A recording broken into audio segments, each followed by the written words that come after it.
It's incredibly foundational and very basic, and yet most get it wrong. It's so important that how you think about it can turn your worldview upside down.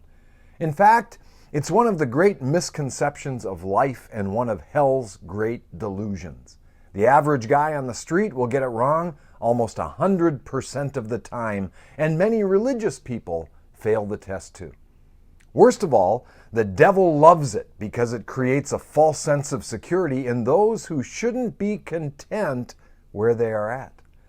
My name is Tom Miller. I'm a child of God and pastor of Central Assembly in Superior, Wisconsin. This is Fuel for the Fire, volume 850, Who's Your Daddy? The fact of the matter is, we are not all children of God. That's a foreign and even offensive concept to some. The Bible confirms it as truth. John 1:12 says, "As many as received him," Jesus, "to them he gave power to become the sons and daughters of God, even to them that believe on his name." Romans 8:14 reiterates, "For as many as are led by the Spirit of God, they are the sons and daughters of God."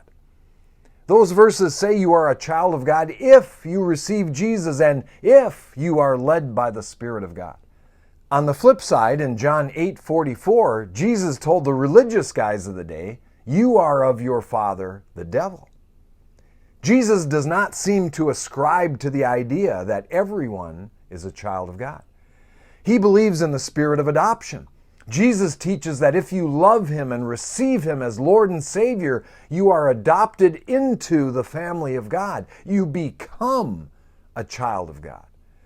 "For ye have not received the spirit of bondage again to fear, but you have received the spirit of adoption, whereby we cry, Abba, Father."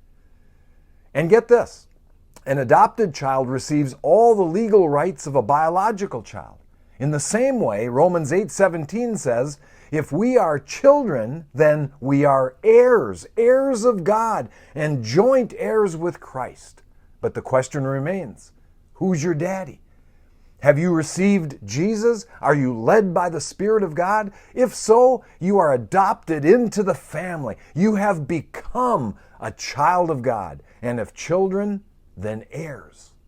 Sad to say, many will miss out because they bought into the devil's deception and never received Christ and refused to follow his Spirit. You need to know the answer to the question, who's your daddy? That's the way I see it. And that's a little fuel for the fire. And remember, I love you guys.